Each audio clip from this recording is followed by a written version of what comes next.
এবার আপনাদের নিয়ে যাব কলকাতায় দীঘার জগন্নাথ মন্দিরে। নিশ্চয়ই ভাবছেন কি বলছি এটা।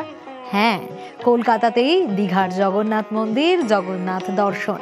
বেলেঘাটা পল্লী উন্নয়ন সমিতির পুজোয় এবার জগন্নাথ ধাম দর্শনের পুণ্য লাভ।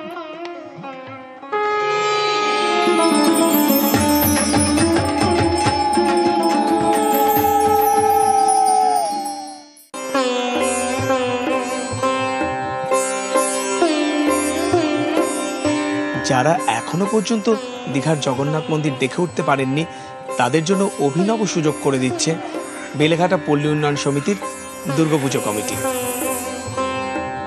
তাদের এবছরের বিষয় ভাবনা দীঘার জগন্নাথ মন্দির। দীঘার জগন্নাথ মন্দিরের আদলেই কিন্তু তৈরি হচ্ছে এই পুজো মণ্ডপের স্ট্রাকচার। প্রথমেই প্রধান প্রবেশদ্বার, তারপর মন্দিরের 3টি ধাপ পেরিয়ে মূল মন্দির। এখানে মা দুর্গার পাশাপাশি কিন্তু অধিষ্ঠান করবেন জগন্নাথ, বলরাম এবং সুভদ্রা। এর পাশাপাশি কিন্তু থাকছে দীঘার জগন্নাথ মন্দিরের গায়ে যে এই ধরনের নকশা বা মোটিভ রয়েছে সেগুলোও কিন্তু অবিকল তুলে ধরার একটা প্রয়াস রয়েছে এই পুজো মণ্ডপে।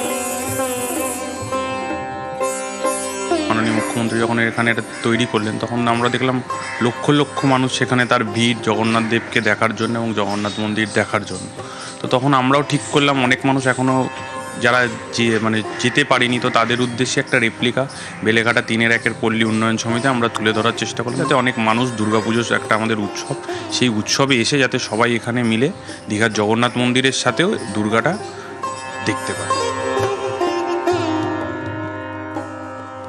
দীঘার জগন্নাথ মন্দির দেখতে যেমন লক্ষ লক্ষ মানুষ ভিড় করছেন, তেমনি পুজোর সময় এই পুজো মণ্ডপেও মানুষের ঢল নামবে, এমনটাই কিন্তু আশা এই ক্লাবের সদস্যদের।